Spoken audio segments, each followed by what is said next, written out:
Good afternoon, students, faculty, and community members, and welcome to the School of Policy Studies for this Thursday's Policy Talk. My name is Meredith Staveley-Watson, and I am an M.B.A 2019 candidate who has an interest in municipal government. It is my pleasure to host this week's Policy Speaker Series. We are fortunate to have Mr. Kelly James Pender here to speak to us about the government closest to the people and future career opportunities in or working with the municipal order of government. I would like to acknowledge the Indigenous territory on which we have the privilege of meeting today. The territory Kingston sits on has been the site of human occupation for thousands of years, and is the homeland of the Haudenosaunee and Anishinaabe peoples. Now, I would like to introduce Kelly Pender, who currently holds the position of Chief Administrative Officer at Frontenac County and is co-chair of the Eastern Ontario Leadership Council, currently working on economic development strategy.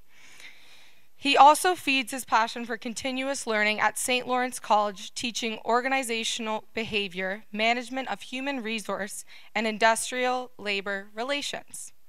Kelly began his municipal career in 1977 as a summer student with the City of Belleville. Since 2014, he has been employed as the CAO for County of Frontenac, as mentioned, and he is a graduate of Carleton University with a Bachelor of Arts in Geography and the University of Toronto with a Bachelor of Landscape Architecture, and is a full member of the Ontario Association of Landscape Architects. Kelly is also a fellow Gale as a graduate of the Queen's M.B.A program. As an advocate for local government, Kelly is committed to open, transparent, and accountable services to residents. In his career, he has been blessed to be involved in a number of community-changing projects, including waterfront development and the 2010 Muskoka G8, which he will talk about today. In his leisure time, Kelly is an avid reader, a rough lumber carpenter, and a struggling golfer. He met his wife, Rosemary, while they were both summer students in Belleville, and his father, to Carly, a PhD business student at the University of Calgary, and Abby, who works in research at Queen's University. He is also active on LinkedIn, so please feel free to contact him on there or get his information after the presentation. Kelly's talk is sure to get us thinking and asking questions, as well as providing us with a few laughs. I know I've certainly asked him many questions since the time that I've met him. So don't be shy. Please use Slido today to ask those questions using the hashtag MPA19. People watching via live stream can also participate. If you don't have a question, you can vote on other questions that are of interest to you. As in the past, we will pose questions with the most votes, and we will also take a few questions from the crowd. Now, please join me in welcoming Mr. Kelly Pender.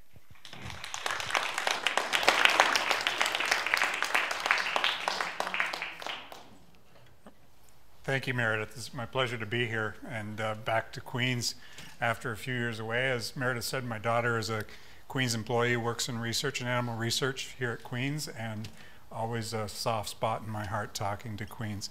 I feel like the introduction she gave, saying that I started as a summer student in 1977, is probably decades before many of you were born. But just a funny little story. I was working a weekend as a Parks and Recreation employee, and one of the jobs was to go around and clean the outhouses. And it was like 6 o'clock in the morning, and I opened the door of the outhouse, and I had the power spray washer, and there was a lady in the washroom. And I don't know, at 6:30 in the morning, you're not expecting anybody. I don't know who was more surprised, her or me, but that was my first introduction to working very close to the people, maybe perhaps a bit closer than we'd want to. So just a little bit about the County of Frontenac. The County of Frontenac is one of 444 municipalities in Ontario. There are 444 CAOs in Ontario, or opportunities to be CAOs in Ontario. We're an upper tier municipality, so we look after regional issues.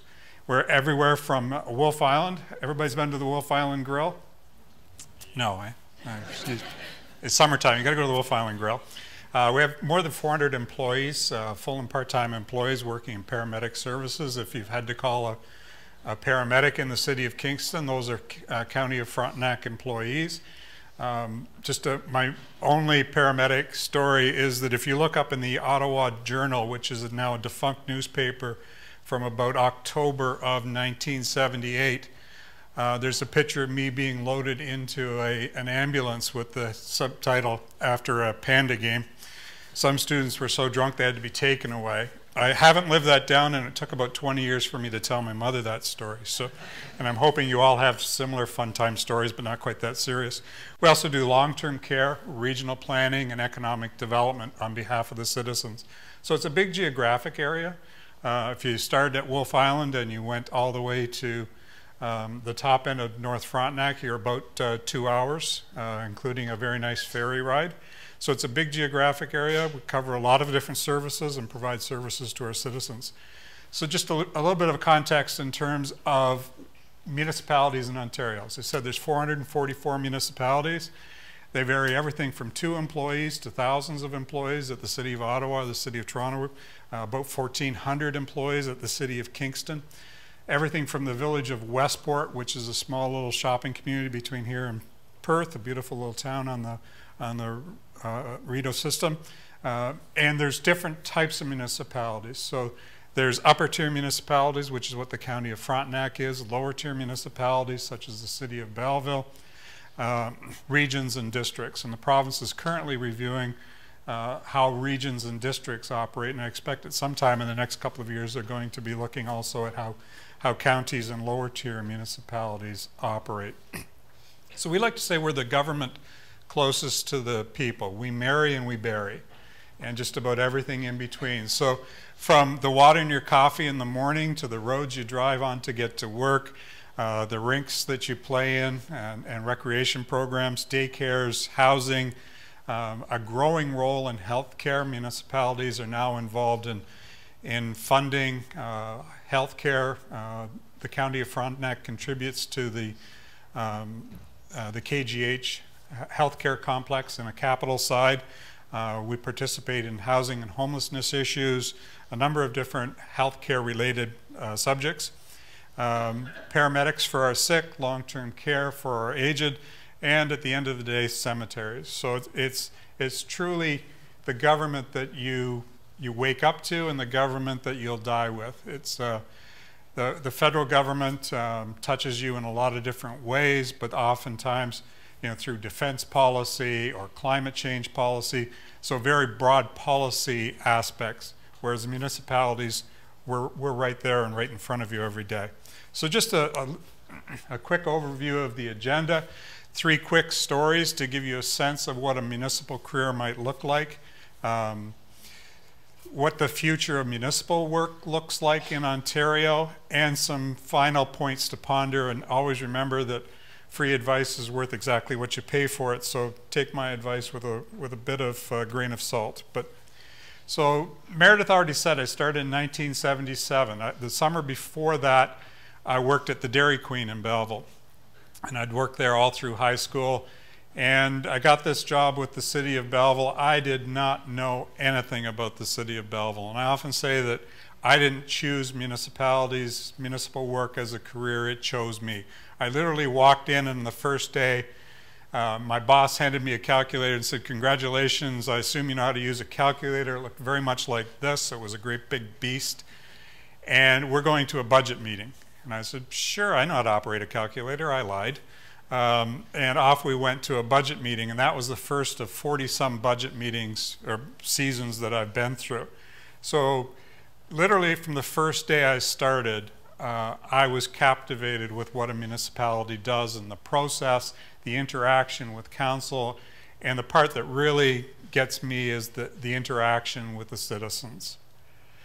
So on the right, just a couple of quick stories about the kinds of things that I've done over my career, and you might expect if you pick a career in municipal government. On the right is East Hill Playground in the 1950s, and I know Dylan has been there and Meredith has been there. It wasn't the biggest project I worked on at the City of Belleville. I was a planner and a landscape architect. Did some massive waterfront development projects, lots of sports fields, some really amazing stuff. but this one project stuck in my mind. It's a 3.5-acre park at the corner of Bridge Street and Bleecker Avenue. My brother-in-law and sister-in-law still live down the street from there, so I drive by a lot. But I also went to high school a couple of blocks away, and this was our playing field. But in the 1980s, after Dutch elm disease, it was just basically a 3.5-acre grass field. There was no playground equipment. There was nothing in this park. And one of my first projects was to do a redevelopment plan for East Hill Playground. So the picture on the right is East Hill Playground in the 1950s. The picture on the left was East Hill Playground last summer.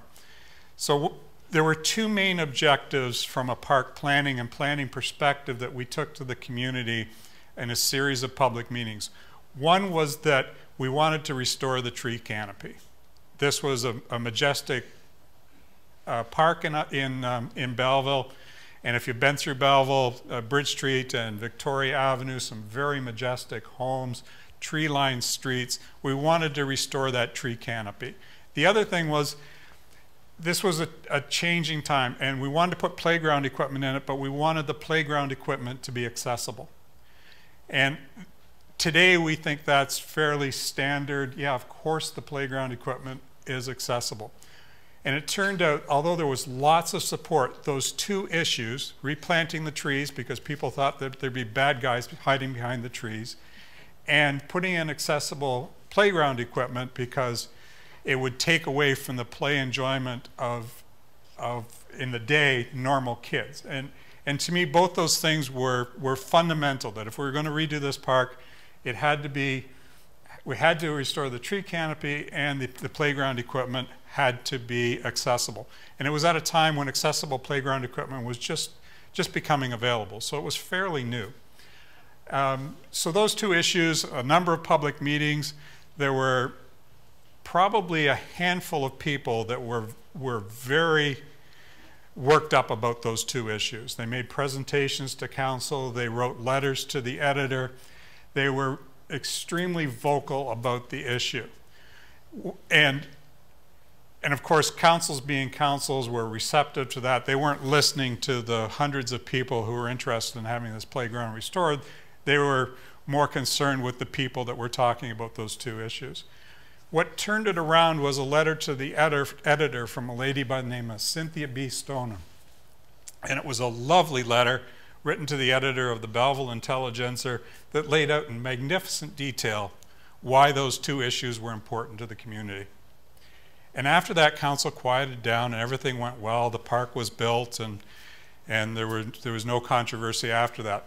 Several months after that, I'm visiting my mother and father, and there was that letter to the editor on their fridge.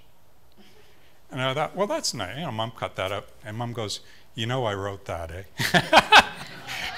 So the lesson is, if you've got a vision, you've got to be able to convince the people of it, and make sure you have your mother on side, because it really helped in that issue. So jump forward many years, and in June of 2008, who knows where this is? This is a history, you know, because I've told you. Nobody knows? Nobody else other than Meredith? Pardon me? Quebec City, it's the Shadow Frontenac. So I had a week in between being the CAO at the town of Perth and being the CAO at the town of Huntsville. And Rosemary, my wife, and I left the kids behind, went to Quebec City just to walk around and eat French food and maybe have a drink at the end of the day. I use the singular there in a very narrow sense. So we were staying at the Shadow Frontenac in June of 2018, and I dutifully said to Rosemary, well, or I think maybe she told me, you're going to ignore your BlackBerry this week, and if you don't know what a BlackBerry is, you can Google that, but it was the thing before your iPhone. So I had done that. I'd ignored my BlackBerry. I was between jobs. What could go wrong? We were having crepes at the little restaurant just around the corner from this, which became our go-to breakfast place. And I was reading the Globe and Mail, and I got to about the second page, and the headline was, G8 coming to Huntsville.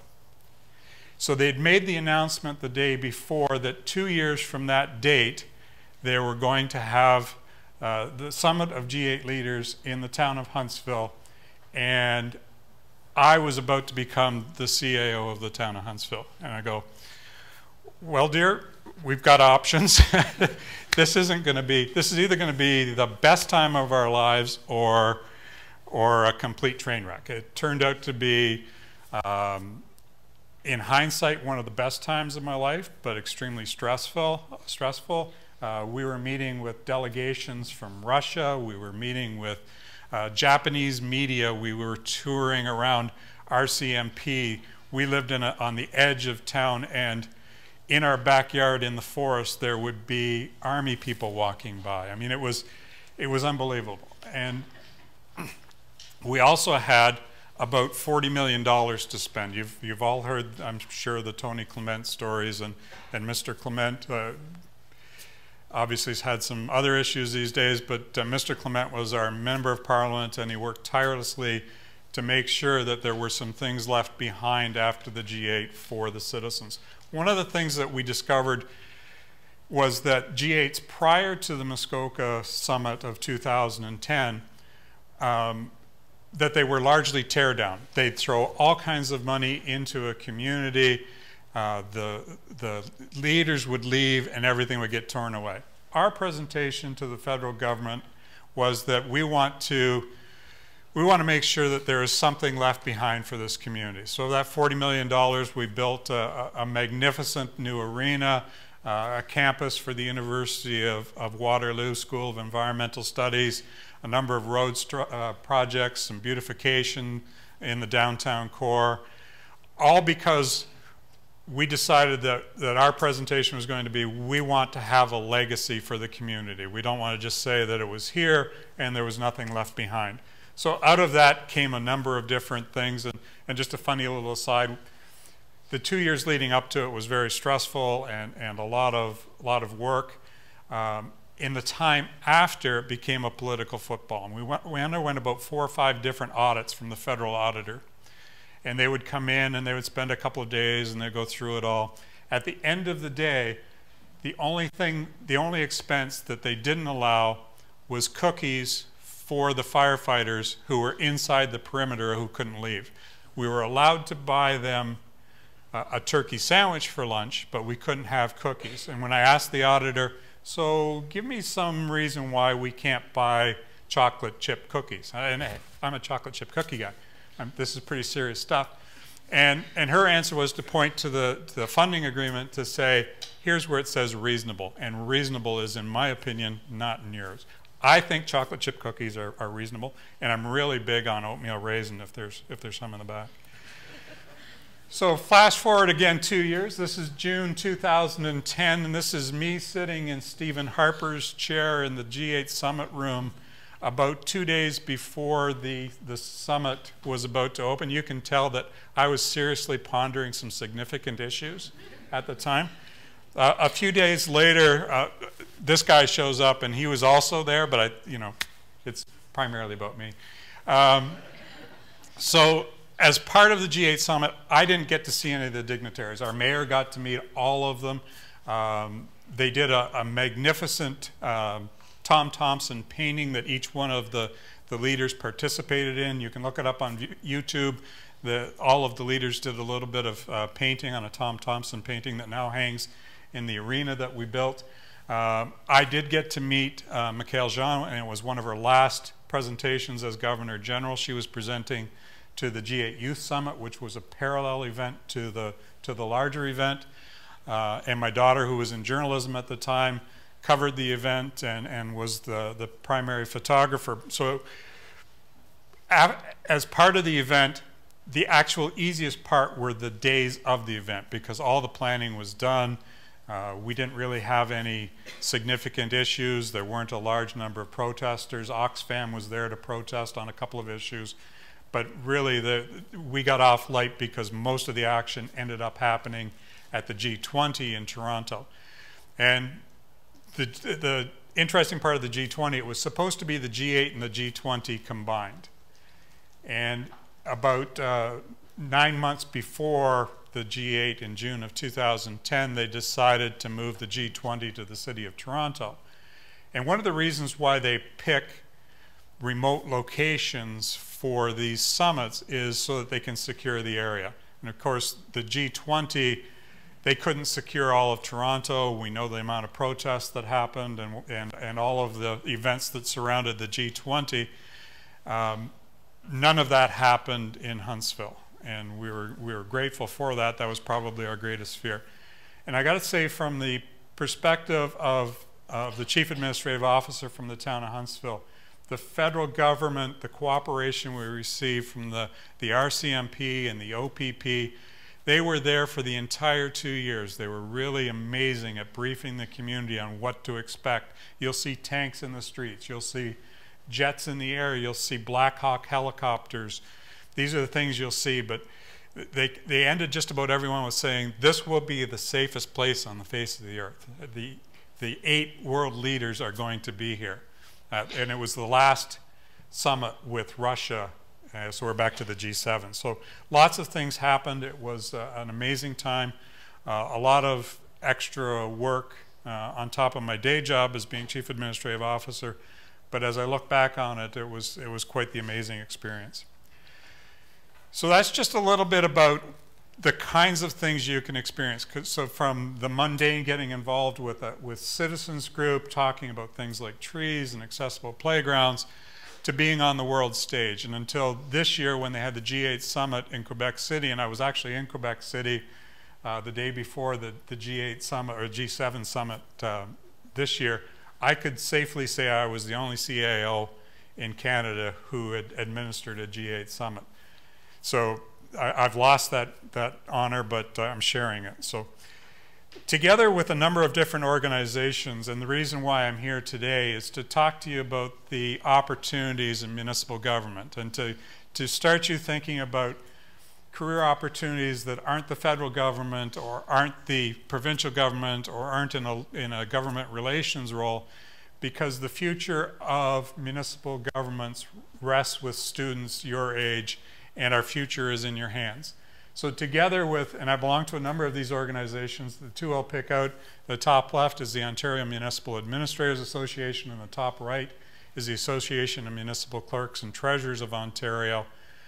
We're two of the partners that in 2017 decided we're going to start to look at what employment is going to look like and what are the employment opportunities in municipal government, so that we can speak to students and to young professionals to say that there are career opportunities here for you. The one that I'm really interested now, because I'm getting closer to retirement, is the one in the lower right-hand corner, OMERS, which is the Ontario Municipal Employees Retirement Fund. So that's where my focus is these days. But anyway, so we've worked with a number of different organizations, two of my alma mater, Carleton and U of T, as well as Ryerson, York, Seneca, Mohawk, and Western, on looking at municipalities and developing a strategy to attract youth to the profession. So in terms of raising awareness, the Onward Project, which is what we called it, was designed to raise awareness of looming retirement wave in the municipal workforce. And there's two parts to this equation. We needed to talk to councils and staff to say, how can you prepare for this? And we needed to talk to youth in terms of what are the opportunities. So that was a primary objective, was just to raise awareness. Secondly, we wanted to assist municipalities in developing succession plans. A lot of our staff are already staff members. They're going to be growing up in the organization. There's going to be significant opportunities for growth. If not, for example, at the County of Frontenac, then the City of Kingston or the County of Lennox and Addington, there's going to be opportunities there. Promote an understanding and interest in municipal government as a career among youth. Excuse me, and work with academia to develop programming aimed at careers in municipal government. So why are we doing this?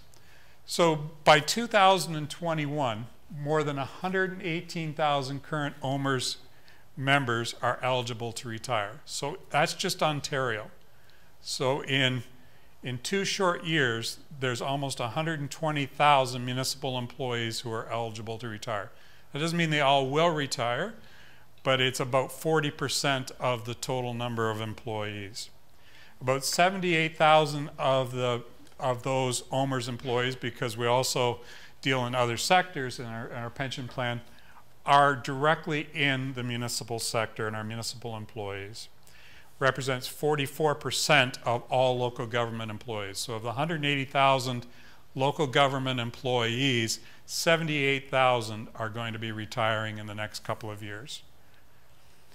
So I know the graph probably isn't readable at the back, but the key figure is throughout Ontario. So if you're from southwestern Ontario and you turn down Western to come to Queens, because that's what we do, there's opportunities in the West, there's opportunities in the GTA. In the East alone, there's going to be 18,428 employees eligible for retirement. So just think about that. There's 114 municipalities in Eastern Ontario, not including the City of Ottawa. So a few more numbers. 51% of all senior staff, people like me, are eligible to retire within the next 3 years. The average age of people in our pension plan is almost 47. The average age of new members, so people coming into the plan, the average age is 37.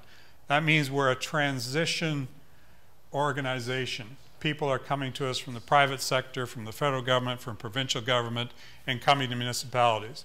Our aim is to be recruiting young. 20% of all police and fire can retire by 2020, 2021. So just think of the number of police and firefighters in Ontario that are going to be retiring. And only 8% of our staff are between the ages of 20 and 29. So should we care?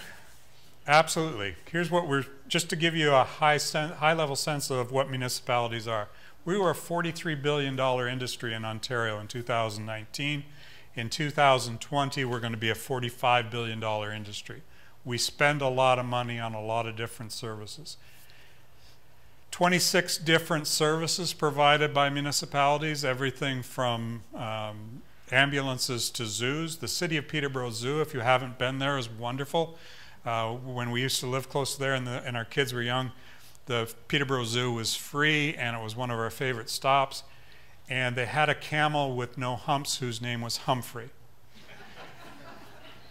I think I read a few years back that Humphrey died, but anyway.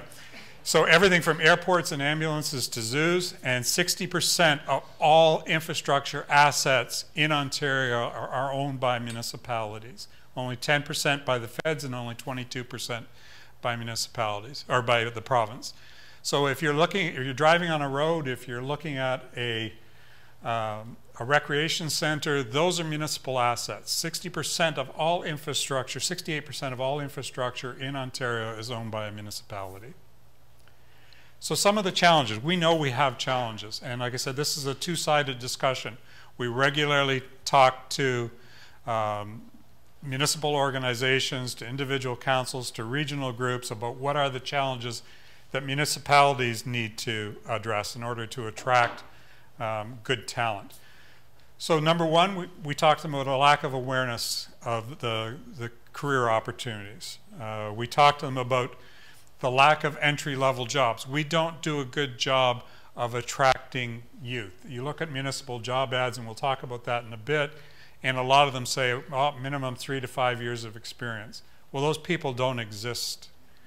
We need to be attracting people like Queen's M.B.A. grads who are ready for the marketplace, have amazing skills, can write good policy, can speak in front of a crowd of angry citizens and convince them that trees are a wonderful thing.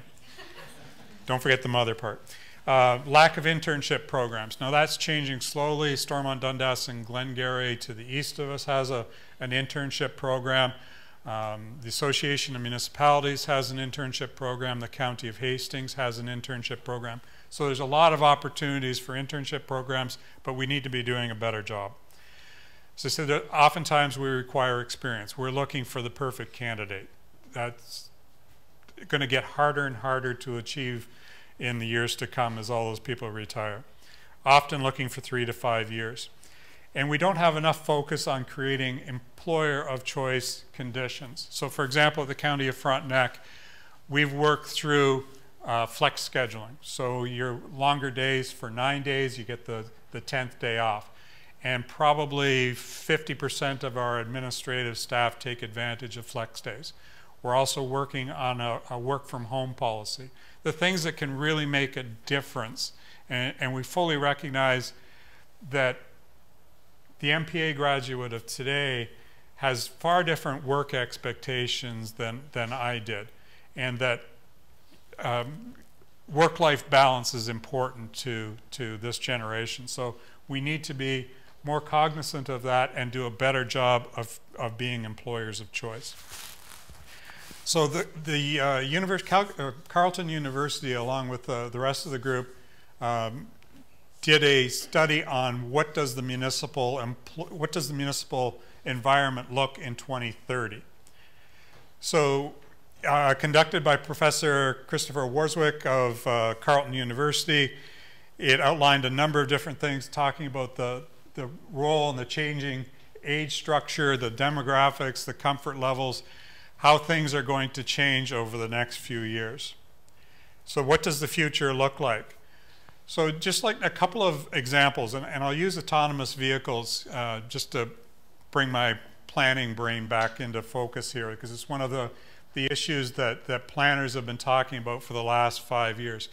Imagine going to Jack Astor's and there's no parking downtown, because you don't need parking. You've called up your car on your phone, it's come to your house, it's dropped you off in front of Jack Astor's, you've gone upstairs, you've put your sun sauce on because it's a sunny day, and you're not worried about your car. Think of the value of the land on those parking lots, whether it's the Springer lot or the lot on Queen Street, all the lots on Queen Street. The value of that land as developable land, either housing or mixed commercial use, is astronomical. And right now it's being used as parking. So just that one change, that one technological change, is going to make a significant difference to how planners and landscape architects look at downtowns and how municipalities are going to be forced to change. So right now, if you do a development in downtown in the city of Kingston, you're required to provide parking. That's going to change completely. The equation is going to change completely. Another example is open data. Open data, and one of the things that municipalities have led the charge on is let's have our data open. All of our mapping data is available online from the County of Frontenac. You can look at the entire county and see roll numbers and assessment values. That information is gold to young entrepreneurs and innovators. They can look at that data, make judgments about whether to build in your community or come to your community. They can look at, in an urban setting, they can look at the amount of water that's being used and decide whether that's a good area to invest in a restaurant. All sorts of things that the open data revolution is going to change the way governments interface with the community. Community engagement is another one, and a good friend of mine is a lady by the name of Debbie Miller, who is responsible for community engagement for the city of Kingston. Debbie was with me throughout the G8 and is an amazing individual at community engagement. And the city of Kingston has gone to an online platform for a lot of their community engagement. And no different than being able to go to the bank on your phone rather than standing in line, the amount of community engagement you can get through online community engagement. The app they use is called Bang the Table, which is an Australian company, and I think I need to go to Australia just to check them out, but is drastically going to change the way we do community engagement. Just back to my East Hill playground. It was a public meeting. I stood up and I talked to the group. I presented and said, isn't this a wonderful plan? I developed it and I need your input. And then people would yell back at me. And traditional community engagement involved the angry few controlling the dialogue. And that is, online community engagement is democracy in community engagement. It's making sure that whatever your opinion is, it can be part of the consideration. And I encourage you to go to the City of Kingston website or to bang the table to look at what community engagement is becoming. And I fully expect that as far as we've come in the last couple of years, that 5 years from now, by the time I'm retired and cranky and sitting in a Tim Hortons wondering why something isn't the way it was, I sound lot like my dad when I say that, but that community engagement is going to be completely different just because of technology. So we need to imagine and plan what services will be needed and how to provide them. And an example I'll give you is the province of Ontario, the County of Frontenac, we operate a long-term care facility, and the province of Ontario is looking at adding 15,000 new long-term care beds over the next 5 years and another 15 over the 5 years from that, which sounds like a lot, 30,000 long-term care beds. You could take those 30,000 long-term care beds, probably open them in the city of Toronto, and you wouldn't exhaust the waiting list. At the Fairmount Home, the County of Frontenac, if you had signed up on the waiting list today for long-term care, there are 2.81 people ahead of you for that bed. So 2.81 people have to die before you get in. And that didn't sound right, but that's, you get the math.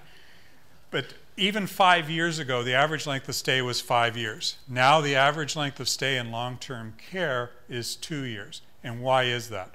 Because the province of Ontario has been working on an aging in place strategy.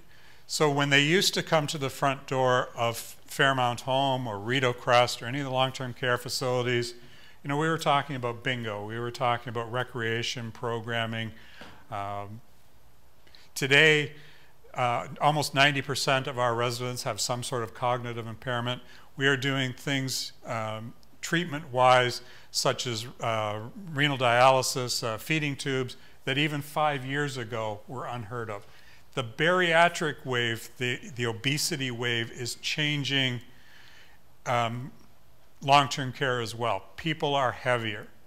And dealing with somebody that weighs 350 pounds is completely different than dealing with a grandma who weighs 112 pounds. We have to adapt to those things. Having said that, the baby boomer generation, my generation, we're going to be dying off. And what do those beds look like 35 years from now when you're working in a municipal government?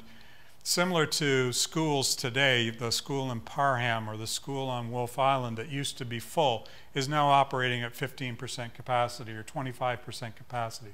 What's going to happen to long-term care? We need some really good policy people to think that through.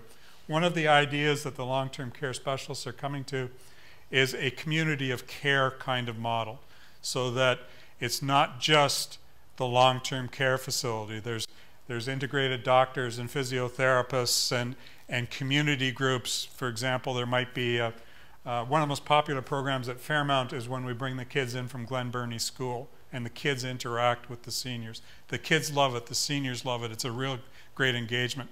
How do you create a community and a community space that satisfies the needs of today but is going to be flexible enough in the years to come? And what's technology doing to the jobs of the future? And that is, without a doubt, the thing that is going to change municipal government the most. And back when I started in 1977, everything was manual. Every single, because I spent a lot of money, I was doing a lot of development work, I had to sign off on every single invoice. I had to code them, and that coding was done manually in a general ledger in a big book. One of my projects when I was there was I worked on the team that brought in the first computers to the municipality. You know, anybody ever heard of Wang? Wang was a computer, yeah, okay. Was a computer system, much like IBM. IBM was their competitor at the time, but it wasn't networked. There was no such thing as the internet. Technology is going to change the way we do things. There's going to be a continued revolution there. So as I mentioned, jobs, just about any kind of field. And I want to stress part of as I said, I never chose municipal government as a career, and I've done everything from clean the washrooms to drive the Zamboni to be in charge of a public works crew to being a chief administrative officer. There are all kinds of opportunities. And one of the amazing things about working in a municipality, not only do you have 440 across this wonderful geography of the province of Ontario, but you've got a variety of different careers. And I think what an M.B.A. student brings to that is a critical thinking ability. You could fit into probably of these different careers at least 50% of them and have opportunities along any one of those lines. So don't be pigeonholed. Don't think, well, I'm going into policy, I'm going to be in policy. The job of the future doesn't exist today. And getting into a municipality is a great gateway to a career. So here's the free advice part. So is municipalities right for me? I like to make a difference in my community. Like I said, 30-some years after East Hill Playground or Zwick's Island soccer pitches or the waterfront trail system, I still go back there and I see a changed community. I was in, pardon me, I was in Huntsville back last fall and looked at some of the things that I built that have just changed a community. So if you love your community, you want to be involved in changing it, municipalities, you see those results. You enjoy interacting with citizens. Every day I interact with citizens, and it's the best part of my job. You want to see results.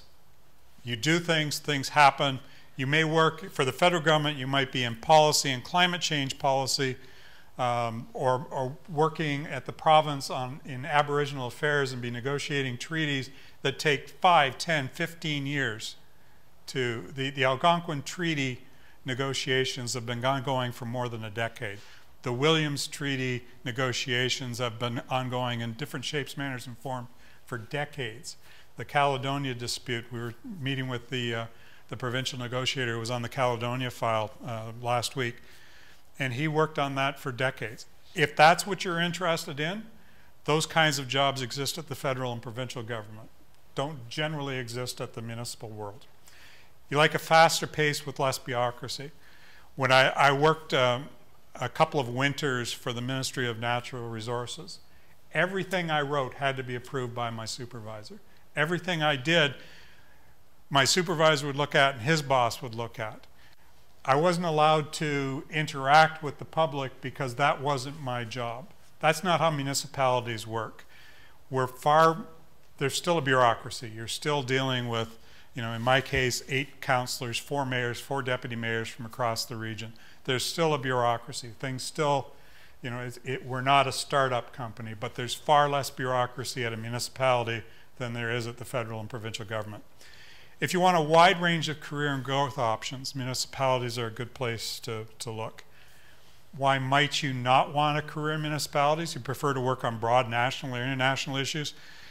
I probably by mistake looked at a couple of the videos of people who spoke to you before me, and trust me, and I know Dr. Kim Nossel who spoke to you about nuclear policy, and that's, God bless him, he's a wonderful human being, and somebody needs to be looking after that stuff. And you need to do that at the federal government because you're not talking about arms deals at the County of Frontenac. Although during hunting season it's hard to get any employees, but that's another story too. So if you prefer to stay in the background, there's all kinds of jobs. You can be at the federal and provincial government, never have to speak to the public. You report to a director who is the face of the department, and the minister speaks on behalf of the ministry, but you're in the background. If that's where you want to be, that's a good place to be. And seeing immediate results isn't important to you. So like I say, if working on broad international policy or climate change policy, if that's what gets you going in the morning, then look to the federal or provincial level. So my unsolicited advice, don't be put off by a job ad in the years of experience. If it says 3 to 5 years, but you know you can do that job, apply for it. convince somebody that you're the right person for that job. The best hires I've ever made are people who didn't meet the qualifications, because they bring enthusiasm and they bring skills. And what an M.P.A. student brings to the table is amazing. And you'll find across Ontario a lot of M.P.A. students in administrative positions in municipalities, everything from the CAOs to directors of different departments. More people quit bosses than quit jobs. And as Meredith says, I teach HR in the Laurentian Business Administration program. Number one message I can give you, and piece of unsolicited advice, is to work for somebody you believe in. My first boss at the City of Belleville, a man by the name of Lloyd Sire, who Lloyd must be close to 90. He had a passion and a vision for what parks in Belleville could become. And he trusted me to go out and do that work and to do the good work of the citizens of Belleville. He changed my life because of the support he gave me. So find somebody that believes in you and work for a really good boss. Look for an innovative organization and bring new ideas. There are municipalities out there who are not interested in innovation. There are other municipalities that are driven by innovation. At the County of Frontenac, we have a manager of continuous improvement. Kevin's job is to make sure that we're forever getting better, to report on our key performance indicators, to work with teams on improving our processes. We are an innovative organization. And my advice to you is to look for an organization that wants to be innovative and to bring those new ideas, because you'll be celebrated in that environment. Get great at being a teammate. When I first started, municipalities were very much silos. I worked in the Parks and Recreation Department and later in the Planning Department, and we didn't talk to the Public Works people. It was a siloed organization. That doesn't exist today in most municipalities. Our cross-functional teams, whether there are continuous improvement teams or our leadership teams, are all multidisciplined and cross-functional. Be that person that everybody wants on their team. When Meredith worked with us, Meredith was, I want Meredith on my team. Mainly because she could proofread my stuff, and I, you know, the red squiggly lines, she got rid of all the red squiggly lines for me on my stuff. So be that person that everybody wants to be on their team, and get really good at being a good teammate, because that is the future at whatever job you may end up in. Get out and meet more people in the sector of your choice, whether that's municipal, federal, provincial. The more people you meet, the more contacts you have, the better chance you have, the more opportunities you're going to have. Talk to people. What are the jobs? Is there somebody retiring soon? This is what I really like to do. I had a young fella come into me when I was at the town of Perth, and he had just gotten back from traveling the world, but he was an accountant. And he had no preconceived notion about a job. He just came in and talked to me, and he became our director of corporate services and was an amazing addition. He had no idea he wanted to work in a municipality, and he did an amazing job, but it was because he took the time to come in and talk to me. Don't be afraid to start with a small municipality. And if you work for the City of Toronto, there's plenty of opportunities, but you may spend your entire life doing one job. In a smaller municipality, you can be working at a number of different jobs, and I think that's the beauty of working in a smaller municipality. And laughed often, it helps. So with that, I've left at the front some resources, some job sites that you can look at, and some opportunities for a scholarship, a bursary, if you want to continue your education, and also a mentorship program. So those are at the front, and the links are in the presentation. And I'd just like to finish with some quotes. And I asked 4 random people for quotes. Marco is here. I won't embarrass him by asking him to read his own quote. But I'll read you Debbie's, who's in the lower left. And as I said, Debbie was the person that worked with me on the G8, and she's responsible. What's her title now? Manager of Communications and Public Engagement for the City of Kingston. And Debbie says, giving back and working working to make a difference in the community that I live, work, and play in is why I enjoy working in a municipality. And I think that summarizes my whole thesis before you today. So a last message, Ontario's municipalities need you. Come and work for us because it's more than a career. And with that, I'll turn it back over for questions, comments. Thank you.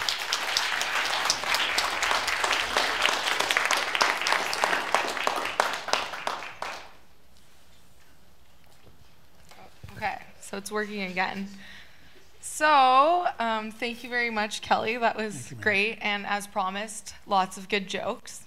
So, I guess today we'll start with a question from the floor, if that's okay. If anyone from the audience has a question. Helen, yes? Your display of the demographics of the municipal workforce is quite dramatic. What immediately came to my mind is it's going to induce another round of amalgamations. Is that true? That's the million-dollar question, and what we're hearing from Minister Clark as the Minister of Municipal Affairs is their current plans are to deal with the districts and the regions, so the District of Muskoka and the regions plus Simcoe County and Oxford County, that they don't have plans behind that. I'm a little bit more skeptical, or I think you're exactly right. We just, for example, the 4 lower tier municipalities in Frontenac, we can't afford 4 chief administrative officers. We can't afford 4 professional engineers to run our public works departments, and we're not going to be able to find those people in the future. I think amalgamations are being sold as a way to have fewer politicians. In fact, Mike Harris's act from the 1990s was called the Fewer Politicians Act. But I think more than that, it's about building capacity at the municipal level to be able to continue to serve our citizens. And in Frontenac County, we do a lot of shared services. So for example, the County of Frontenac provides IT services for all 5 municipalities. And the public works managers work together on procurement. So we do a lot of shared services, but I think you're right. I think sometime over if it isn't this term of council, in the next 5 to 7 years, it's inevitable. That's another career opportunity. It is. Amalgamations are traumatic. They're traumatic. And I'll use the city of Kawartha Lakes, which is the former Victoria County, as an example. There were fewer CAOs at the end of the day, but there were still municipal offices. The number of kilometers of road didn't change. They still needed the same number of professional staff. Things got bigger, but there wasn't dramatic downsizing in staff. The township of Central Frontenac, which is Sharbot Lake area, has 12 public works employees. There's going to be, if there's amalgamations, there's still going to be 12 public works employees required. The number of kilometers of road isn't going to change, and we're not going to get better at plowing roads or doing ditches. Okay, thank you. So just one from Slido here. So the question is, it seems like one of the main barriers to municipal recruitment is young people being less willing to live in small communities.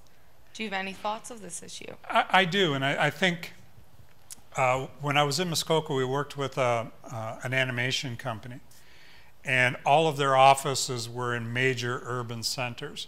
But they surveyed their workers, who are largely, 20-something males and females who enjoyed that kind of thing, whatever animators do. But they also found out that there were a large number of people that wanted, of their workforce, that wanted to work in a smaller community. So part of their pitch when they were looking at moving to Huntsville was you could kayak to work. And I look at my oldest daughter, they spend their spare time out in the countryside, whether it's walking in the ravines or going to the mountains, going to Canmore. There are, if that slower pace and that closeness to nature appeals to you, then go for it. If you want to work in a larger municipality, there are plenty of opportunities in Ottawa and the City of Toronto as well. I don't think it's an either or. I think we've done a poor job of selling it as a career, is particularly for smaller and rural municipalities. But there are definitely a lot of people who enjoy that lifestyle. Perfect, thank you. So I guess the next most popular question would be, many rural Ontario municipalities have populations of only a few thousand and declining. Is the current number of municipalities sustainable? No. Yeah, and that's the easy answer. The harder answer is what does that look like? And just the significant geography of Frontenac County as being one tier, and what gets lost is the voice of the people if there's a centralized government. So how that all works, and I think technology will help there. But probably there are too many municipalities. But like I said, the jobs are going to change, but there's still going to be plenty of jobs no matter what the amalgamation future looks like. So I guess on that note too, this one kind of follows up nicely. So what's the one thing you think employers and municipalities are looking for in candidates to say in their interviews? I think the number one thing I look for in a candidate is somebody that brings enthusiasm, is able to write, is able to speak, and is willing to contribute to the workplace. And I think that's a walking, talking definition of a good M.B.A. student. And I think that no matter what the job in a municipality, if you're going to be working for a municipality, those are skills that you need to be able to demonstrate in an interview. And don't think that kind of experience comes from the workforce. It could be a project that you worked on. Meredith is working on a project for the Eastern Ontario Leadership Council. There are ways to get that experience and to demonstrate those skills through your current schooling or through volunteer or working on a project that you may be interested in. Perfect, thank you. I kind of feel for the next question, you talked about that in your presentation, so maybe we'll ask the next one and then come back to that. Sure. So if provincial funding to programs was to be cut, how resilient are the municipalities? Oh, really good question. I think, like everything else, of the 444 municipalities, there are some that are in great shape. The City of Kingston is one of the few municipalities in Eastern Ontario to be showing some positive growth. The development in the West End, for example. There are other municipalities that aren't growing and that actually see decline. And that's where I think that resiliency question is going to come into play. And a lot of the things that municipalities do are basic infrastructure things. People expect their road to be plowed, the arena to be open, those kinds of things. But what makes a difference in a community are the things that are going to get squeezed out in the less resilient communities.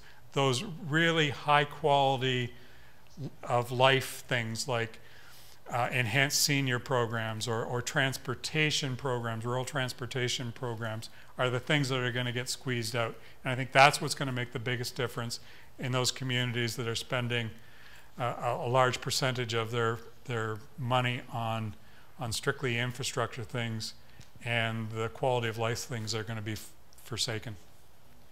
Great. So I'm just going to go back to the crowd if anyone here has a question and doesn't. Yeah, sure, Kyle. So what's interesting to me is you said with the low fertility rate, like of course we mentioned before about attracting people to municipalities. I was wondering what you think or see the role of municipalities are in attracting, let's say, economic migration. Like we have a lot of visible, like levels playing with increasing migration to Canada. I was wondering what the role of municipalities are in terms of attracting a high-skilled people to work in, let's say, more rural municipalities. Yeah, and I think that's one of the areas that most rural municipalities have fallen down on, and I think that I go back to those quality of life things.